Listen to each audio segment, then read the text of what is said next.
प्रधानमंत्री नरेंद्र मोदी इस समय महात्मा गांधी को उनके योगदान के लिए पूरे देश की तरफ से कृतज्ञता ज्ञापित करने के लिए, उन्हें नमन करने के लिए पहुंचे हैं राजघाट। और यहाँ बापू को नमन करने के बाद फिर प्रधानमंत्री लाल किले की तरफ रवाना होंगे, जहां आज का मुख्य आयोजन है। और इस समय जाहिर है आज भी गांधी जी कितने प्रासंगिक हैं, इस बात का उदाहरण आप इससे समझ सकते हैं कि पीओके में जब पाकिस्तान के खिलाफ वहां लोग आवाज बुलंद कर रहे हैं तो वो कह रहे हैं हम गांधी जी की तरह अब अपनी सरकार से असहयोग करेंगे। और आप इससे ये अंदाजा लगा सकते हैं कि प्रधानमंत्री जब यहां पहुंचे हैं तो जाहिर है ये भाव कि पूरे विश्व में जिस व्यक्ति ने भारत को विशिष्ट पहचान दी है वो हैं महात्मा गांधी, और आज़ादी में उनके योगदान को जाहिर है देश पूरी तरह से स्वीकारता और उसके लिए कृतज्ञता ज्ञापित करता है। भारत के हर एक नागरिक की तरफ से प्रधानमंत्री नरेंद्र मोदी यहाँ पहुंचकर उन्हें पुष्पांजलि अर्पित करके याद कर रहे हैं। और हमारे साथ जो मेहमान यहाँ मौजूद हैं, आइए उनका रुख भी कर लेते हैं। जनरल मेस्टन, सबसे पहले आज के दिन को लेकर आप कितने उत्साहित और एक्साइटेड हैं? देखिए, 80th इंडिपेंडेंस डे पे ऑब्वियसली हम सबको बड़ा एक्साइटमेंट है। जो भारत ने स्वतंत्रता हासिल की थी 1947 15 अगस्त को, आज 80 साल तकरीबन हो गए हैं और ये सब एक बड़ा अच्छा प्रोग्रेस रहा है भारत का तब से लेके आज तक। और भारत अभी उभरता जा रहा है और 2047 में जो हमने विकसित भारत का एक एम रखा है वो हम जरूर हासिल करेंगे। तो ये बहुत अच्छी ग्रोथ हुई है और हर फील्ड में हुई है। सबसे पहले आप देखिए पॉलिटिकल सिस्टम में जो डेमोक्रेसी है वो भारत का एक, मैं बोलूँगा, बहुत बड़ा फाउंडेशन और बेस है। हमारे इर्द गिर्द जितने भी देश हैं वहाँ पर फौजी शासन आए हैं या इतनी अस्थिरता रही है, लेकिन भारत में ये डेमोक्रेसी एक फाउंडेशन रही है। दूसरा, फॉरेन पॉलिसी आप देखिए, सबसे पहले हमारी नॉन अलाइनमेंट थी और आज स्ट्रेटेजिक ऑटोनॉमी है। फ़र्क यह है कि आज भारत जो भी करता है वो अपना नेशनल इंटरेस्ट को हित में रखते हुए वो करता है। जहाँ तक इकोनॉमिक डेवलपमेंट है, आपको पता है इतनी अच्छी इकोनॉमिक डेवलपमेंट हो रहा है और विकसित भारत की तरफ जब हम जा रहे हैं तो मेरे को लगता है बाय 2047 हम वर्ल्ड की सेकंड या थर्ड लार्जेस्ट इकोनॉमी। बिल्कुल। और सर 2047 तक इस स्वाधीनता, इस स्वतंत्रता के 100 साल भी पूरे हो जाएंगे और 100 साल पर एक देश के सामने एक लक्ष्य, एक योजना आज प्रधानमंत्री रखेंगे। उनके भाषण में ये शामिल होगा, ये भी अनुमान है। और ये तस्वीरें जो हम दिखा रहे थे, काले सर आपका इस पर कमेंट। महात्मा गांधी को याद करते हुए लाल किले की तरफ प्रधानमंत्री रवाना हो रहे हैं। देखिए, महात्मा गांधी का जो कंट्रीब्यूशन है टुवर्ड्स द फ्रीडम स्ट्रगल, उसको कोई नकार नहीं सकता है। इतिहास गवाह है कि उन्होंने अपने पर्सनल कंडक्ट से, उन्होंने अपने पॉलिटिकल एक्यूमेंट से, उन्होंने जिस तरह से मास मोबिलाइजेशन को भारत के लीड किया और एक तरह से दुनिया में एक नई मिसाल कायम की कि किस तरह से एक सशस्त्र आक्रांता से आप जो है इंडिपेंडेंस, यानी कि अपनी स्वतंत्रता ले सकते हैं बिना गोली चलाए हुए, बिना हिंसा की तरफ जाए हुए। और ऐसे कई उनके पर्सनल कंडक्ट के उदाहरण हैं जहां पर उन्होंने, जब देश में कोई सोशल स्ट्राइफ हुआ, आपस में कोई अनबन हुई, लोगों ने आपस में एक दूसरे के ऊपर तलवार उठाने की कोशिश करी या हिंसा करने की कोशिश करी, तब उन्होंने जाके उस हिंसा को बचाया। तो महात्मा गांधी का कंट्रीब्यूशन इस देश की ग्रोथ के लिए, इंडिपेंडेंस के लिए और हम सब के पर्सनल वैचारिक दृष्टि से एक आगे बढ़ने के लिए बहुत इम्पोर्टेंट और बहुत ही महत्वपूर्ण रहा है। तो प्रधानमंत्री जो हैं वो ये केवल एक कस्टमरी सैल्यूटेशन नहीं है कि प्रधानमंत्री केवल एक कस्टम के होते हुए, क्योंकि ये ट्रेडिशन चला आ रहा है कि राजघाट पहले जाएंगे, वहाँ महात्मा गांधी को श्रद्धांजलि अर्पित करेंगे, ये बात नहीं है। परंतु यदि हर भारतवासी इसको दिल से समझे तो समझने की बात है कि महात्मा गांधी जो हैं वो भारत के आदर्शों को एक तरह से प्रदर्शित करते हैं और इस बात को जानते हुए, इस बात को समझते हुए इस देश के जो भी प्रधानमंत्री होते हैं वो इस कार्य को, अपनी श्रद्धांजलि को अर्पित करते हैं देश की तरफ से और हम सब की तरफ से महात्मा गांधी को याद करते हैं। सुशील सर, आज आप क्या एंटिसिपेट कर रहे हैं? प्रधानमंत्री के भाषण की मुख्य बात क्या रहने वाली है? बड़ा इंटरेस्टिंग सवाल है दिनेश जी, क्योंकि हर कोई, और यहाँ तस्वीरें आप देख रहे हैं, गृह मंत्री यहाँ पहुंच चुके हैं, रक्षा मंत्री भी यहाँ मौजूद हैं और कुछ ही देर में प्रधानमंत्री की अगवानी की जाएगी। Sir please continue. बड़ा इंटरेस्टिंग सवाल है आपका, क्योंकि हम सब देशवासी इसी तरफ क्योंकि एक ट्रेडिशन बना हुआ है कि प्रधानमंत्री यहाँ पे कुछ पॉलिसी अनाउंसमेंट करते हैं और किस डायरेक्शन में देश को ले जाना चाहते हैं उसमें उन्होंने उसके बारे में वो बात करते हैं सबसे अपने भाषण के दौरान। जैसा कि पिछली बार जो है उन्होंने भारत की सुरक्षा के लिए उन्होंने सुदर्शन चक्र उसके बारे में बात की। इस बार की थीम बहुत साफ है, जो है युवा शक्ति के बारे में वो बात करेंगे। उनको किस तरह से जैन जी को हम बोला जाता है आजकल, जैन जी को किस तरह से विकसित भारत का जो सपना है उसमें किस तरह उनका इन्वॉल्वमेंट बढ़ाया जाए, तो उसके बारे में मेरे विचार से वो बात करेंगे। और मेजर अनाउंसमेंट तो मैं नहीं समझ रहा कि करेंगे, लेकिन डायरेक्शन भारत की अगले 20 साल के लिए क्या डायरेक्शन होगी उसके विषय में वो मेरे विचार से वो बातचीत करेंगे। और अगर पॉलिटिकल मैसेज अगर उसमें हुआ, मुझे नहीं मालूम कि उस बारे में बात करेंगे, तो बताएंगे कि भारत अपनी सुरक्षा किस तरह से आगे और मजबूत करेगा। और आतंकवाद के बारे में अगर उन्होंने बात की तो बताया, उसमें मेरे ख्याल से बताएंगे कि भारत किस तरह सक्षम है आतंकवाद को इसकी जो भी हमारे को वो चैलेंजेस होती हैं या चैलेंजेस आते हैं उसको किस तरह से भारत फेस कर रहा है और किस तरह आगे हम उनको चैलेंजेस को देखेंगे। और सबसे मेरे ख्याल से विकसित भारत की जो बात है वो उस पर उनका फोकस रहेगा, क्योंकि वो सब भारतीय। यहां अभी जो तस्वीरें हमने देखी वो एक बार एक्सप्लेन कर देता हूं अपने दर्शकों के लिए। रक्षा मंत्री राजनाथ सिंह जहां दिखाई दे रहे थे, रक्षा राज्य मंत्री भी संजय सेठ भी उनके साथ दिखाई दे रहे थे, और यहीं पर रक्षा सचिव भी मौजूद हैं। और जीओसी दिल्ली, उनसे प्रधानमंत्री को मिलवाने के बाद जीओसी दिल्ली सलामी गारद जहां पर है उस सलामी मंच तक प्रधानमंत्री को ले जाएंगे। प्रधानमंत्री की अगवानी की प्रतीक्षा, यहाँ प्रधानमंत्री के अगवानी के लिए खड़े प्रधानमंत्री के आमद की प्रतीक्षा यहाँ पर हो रही है। आप कह रहे थे सर कि युवा शक्ति पर जोर रहने वाला है, आज हर कहीं इसका उल्लेख मिल रहा है। राष्ट्रपति द्रौपदी मुर्मू भी जब जिक्र करती हैं तो युवा शक्ति के संदर्भ में एग्जाम्स को लेकर जो देश भर में चिंताएं रही हैं उनको कैसे एड्रेस किया जा रहा है, इसका उल्लेख यहाँ पर मिला। अब ये चुनौतियां बीते दिनों की बात हो जाएंगी या देश के सामने ये चुनौती है और आगे कम से कम 3-4-5 साल तो ये रहने वाला है जब तक सिस्टम अपना कोर्स करेक्शन करेगा। ये भी मुझे लगता है कि एक बड़ी बात है। क्या इसका उल्लेख यहाँ देखने को मिलेगा? सुदर्शन चक्र का जिक्र पिछली बार प्रधानमंत्री ने किया था। सुदर्शन चक्र मतलब भारत को एक ऐसा सुरक्षा घेरा देना जो भारत के ऊपर किसी भी तरह के हवाई हमलों को, वो छोटा हवाई हमला हो या बड़ा, उसको निष्क्रिय कर देगा। जनरल मेस्टन, इस तरह की कोई तैयारी के संदर्भ में आज भी जिक्र हो सकता है? बिल्कुल, देखिए ये जो हाल में ये युद्ध चल रहे हैं, खासकर रशिया यूक्रेन और अमेरिका इजराइल और वर्सेस ईरान, इसमें आपने देखा है ड्रोन्स का कितना इस्तेमाल किया गया है, मिसाइल्स का कितना इस्तेमाल किया है। और जाहिर ये इंडिया के लिए सबसे बड़ा लेसन है कि जिस प्रकार अभी अमेरिकन इंटरेस्ट को गल्फ बेसिस में टारगेट किया गया है, तो एयर डिफेंस सिस्टम्स बहुत ही ज़रूरी है। और जिसके लिए प्राइम मिनिस्टर ऑफ इंडिया ने पिछले साल सुदर्शन चक्र का घोषणा की थी, उस तरफ हमने ऑलरेडी शुरू कर दिया है। IACCS का जो हमने ऑप सिंदूर में दिखा दिया था, और उस सभी और जा रहे हैं। इंडिजिनाइजेशन इतनी हो रही है कि multi layered air defence system होगा, और मेरे को लगता है इस पर बहुत काम चल रहा है। और अगले 10 साल के अंदर मेरे को लगता है भारत में इतनी ये पॉसिबिलिटी हो जाएगी कि हमारा ये जो कवच सिस्टम है बहुत अच्छा हो जाएगा, क्योंकि आज की लड़ाई में एयर डिफेंस सिस्टम्स निहायत ही ज़रूरी है।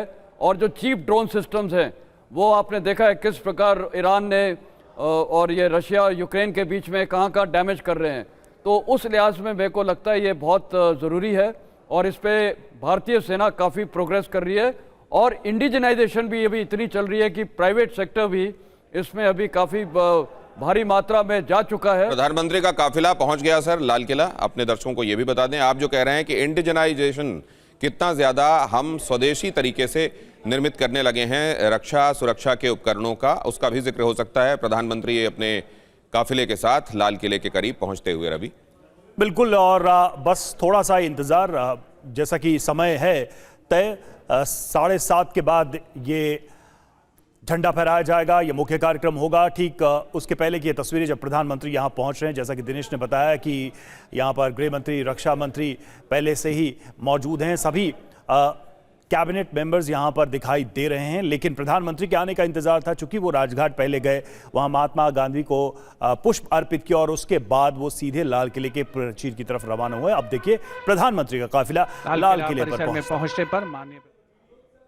और यहाँ उनके प्रधानमंत्री के पहुंचने पर आप स्वागत धुन बजाते हुए संयुक्त दल का जो बैंड है उसको सुन दिनेश, आज जो प्रधानमंत्री का लुक अगर देखा जाए, हर बार उसकी चर्चा होती है, उस पर क्या कहेंगे आप? इस बार साफा कुछ अलग रंग का नजर आ रहा है।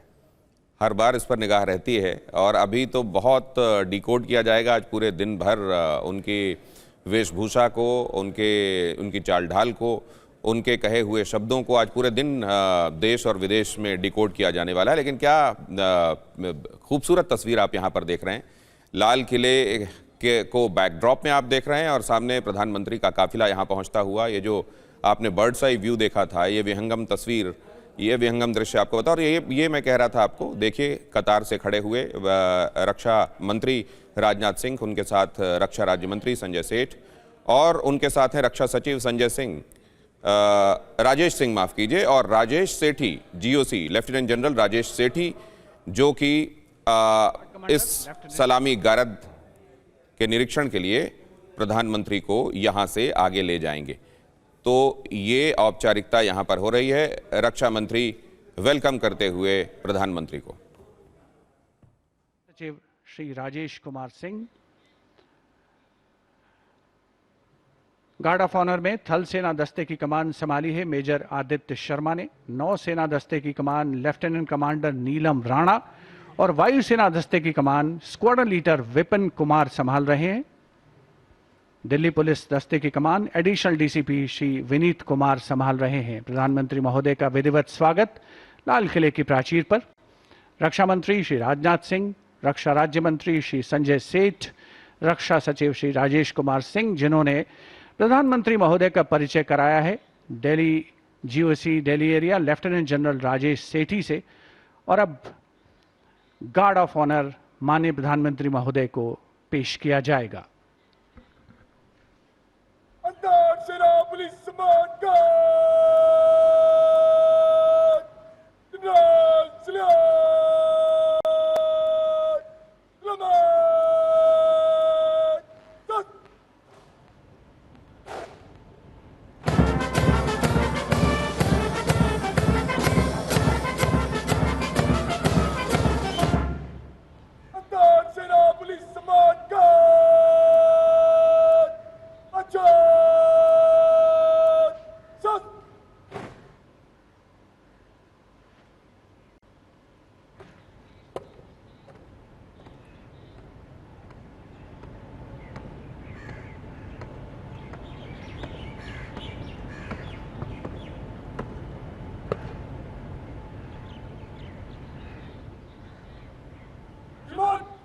सेना पुलिस सम्मान गार्ड निरीक्षण के लिए हजरत।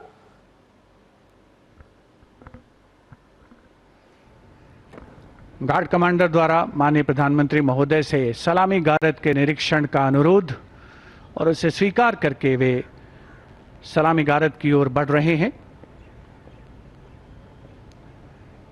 बैंड सुमधुर धुन बजाएगा और माननीय प्रधानमंत्री महोदय सलामी गारद का निरीक्षण करेंगे।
The guard of honor complete, the Prime Minister walking swiftly towards the rampart of the Red Fort, where he will be greeted by Raksha Mantri Shri Rajnath Singh, Raksha Raj Mantri Shri Sanjay Seth, Chief of Defence Staff General N.S. Raja Subramani, Chief of the Air Staff Air Chief Marshal E.P. Singh, Chief of the Naval Staff Admiral Krishna Swaminathan, and Chief of the Army Staff General Dheeraj Seth.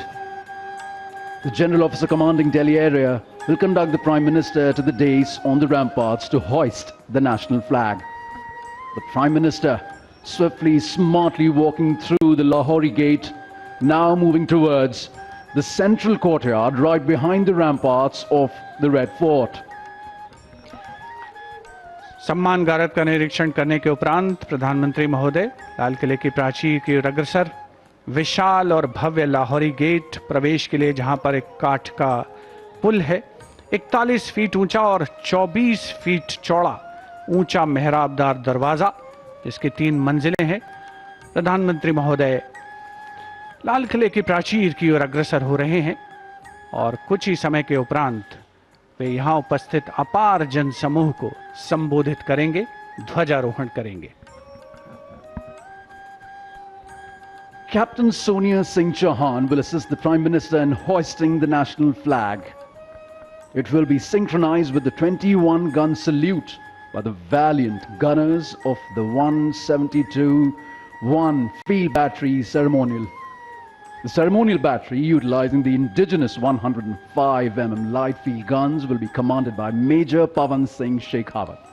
And the gun position Sonia Singh officer will be Chauhan, Naib Subedar. Captain Sonia Singh Chauhan प्रधानमंत्री को राष्ट्रीय ध्वज फहराने में सहायता करेंगी। ध्वजारोहण के साथ ही 1721 फील्ड बैटरी सेरेमोनियल के बहादुर गनर्स 21 तोपों की लाल किले की प्राचीर पर सलामी देंगे। का स्वागत रक्षा मंत्री श्री राजनाथ सिंह, रक्षा राज्य मंत्री श्री संजय सेठ, रक्षा सचिव Shri Rajesh Kumar Singh, CDS general NS Raja Subramani, थल सेना अध्यक्ष जनरल धीरज सेठ, नौसेना अध्यक्ष तो कुछ ही देर में तिरंगे को राष्ट्रीय सलामी आप देखेंगे। नेशनल फ्लैग गार्ड, जिसमें थल सेना, नौसेना, वायुसेना और दिल्ली पुलिस से एक अधिकारी और 32 जवान शामिल होंगे। प्रधानमंत्री मोदी की तरफ से राष्ट्रीय ध्वज फहराए जाने के समय ये इंटर सर्विसेज गार्ड और पुलिस गार्ड राष्ट्रीय सलामी देंगे। तिरंगा फहराए जाने के बाद तिरंगे को राष्ट्रीय सलामी दी जाएगी। इस दौरान सेना का बैंड, जिसमें एक जेसीओ और 25 अन्य रैंक के जवान शामिल होंगे, वंदे मातरम की धुन बजाएंगे। और ये अपने आप में ऐतिहासिक होने वाला है, ये का आप जिक्र कर रहे हैं, क्योंकि लाल किले के प्राचीर से पहली बार वंदे मातरम गाया जाएगा और वंदे मातरम का जो पूरा वर्जन है वो गाया जाएगा, चूंकि अब से ये नियम भी बना दिया गया है। और आपको बता दें कि इसके पहले जन गण मन ही गाया जाता था, लेकिन वंदे मातरम को भी अब शामिल किया जाएगा। तो देश पहली बार एक तरीके से इसका भी साक्षात्कार करेगा, इसका भी गवाह बनेगा 80वें स्वतंत्रता दिवस के इस पर्व पर। फिलहाल ये देखिए अद्भुत तस्वीरें हम आपको दिखा रहे हैं। गंगा जमुनी संस्कृति की परिचायक, यहीं पर शीशगंज गुरुद्वारा भी है और बैप्टिस्ट चर्च भी है, जो सही अर्थों में भारत की सर्वधर्म समभाव की भावना का संप्रेषण करता हुआ नजर आता है। And we now approach the high point of the celebration, the unfurling of the national flag and the address to the nation, recognizing that citizens are the true driving engine of our democracy. This address will spotlight our national progress while charting a future defined by inclusion, equity and opportunity.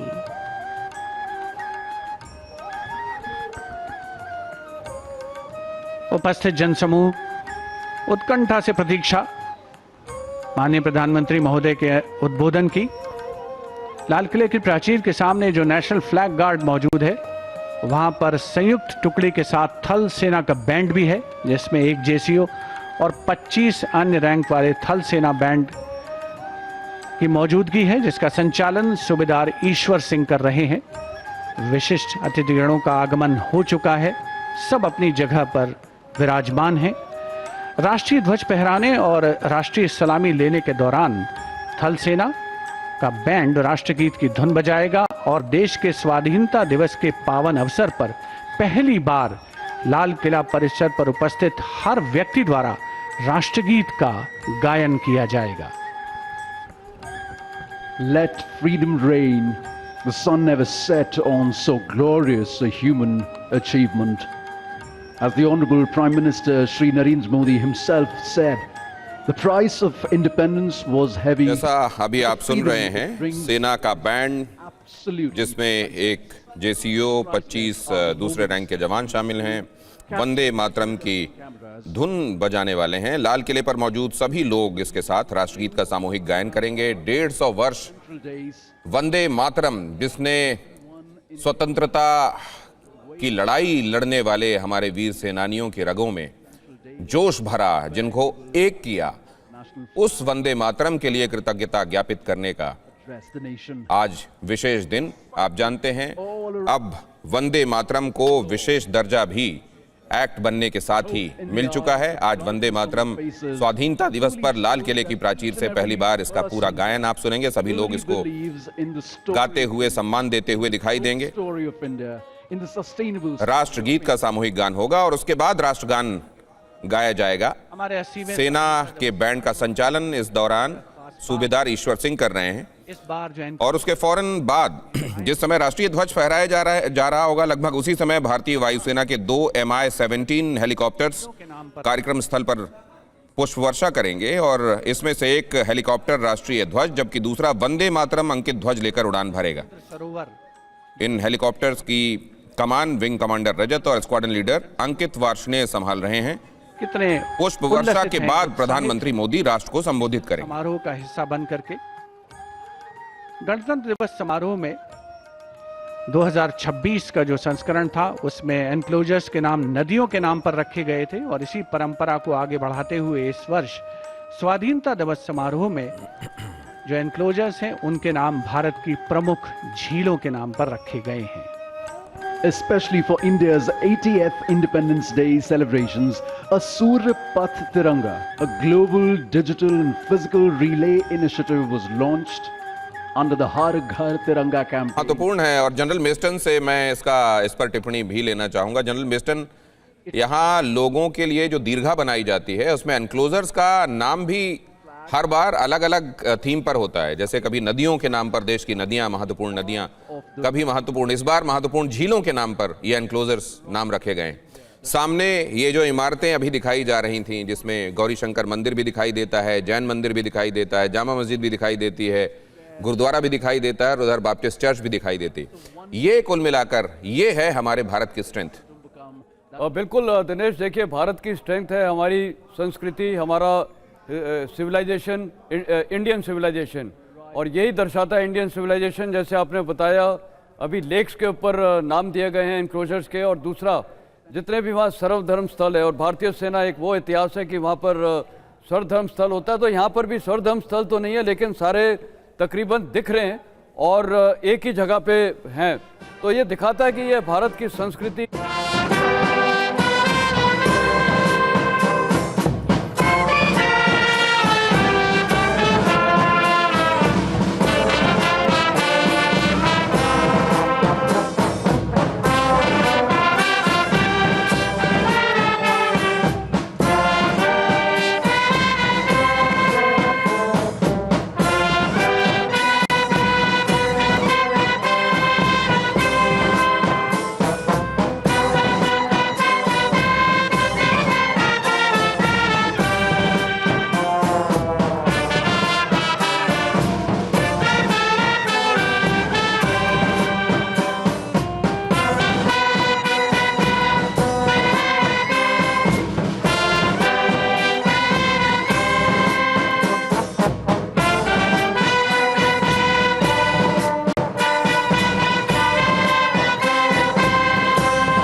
Police Vanguard! Russia salute! Slumber! Yes!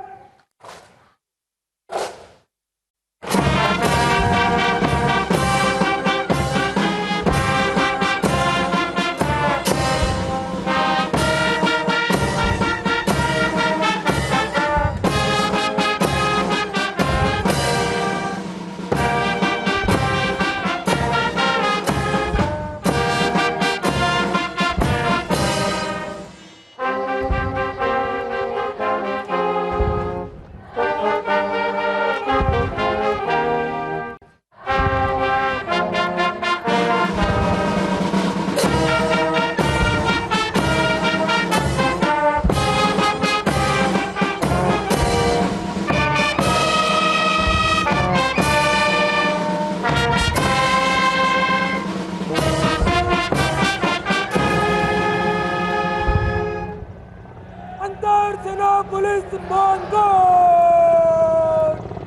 Vanguard! Yes!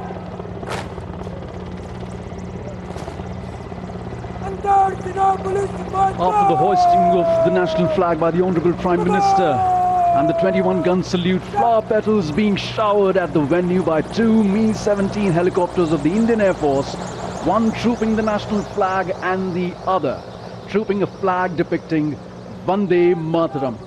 The captains of the helicopters, Wing Commander Rajat and Squadron Leader Ankit Varshane. What a sight to behold!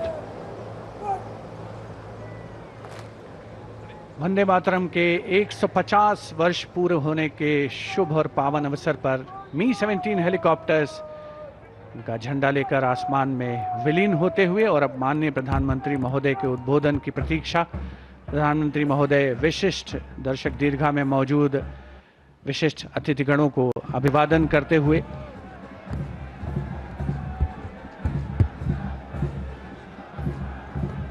Flower petals coming onto the ground like blessings from all our freedom fighters, from all our elders. Shri Bankim Chandra Chatterjee's song Vande Mataram, which still unites, still reverberates in our hearts, still ignites the hearts with patriotism. Contingents of the military band and the tri-services along with the Delhi police now marching smartly from the front of the ramparts towards the right of the ramparts of the Red Fort.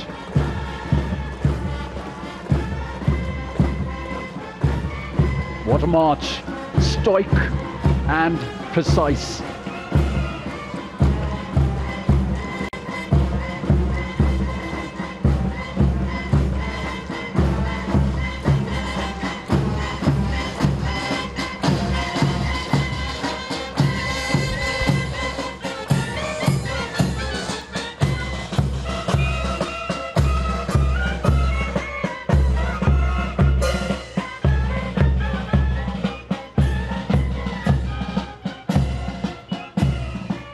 आमी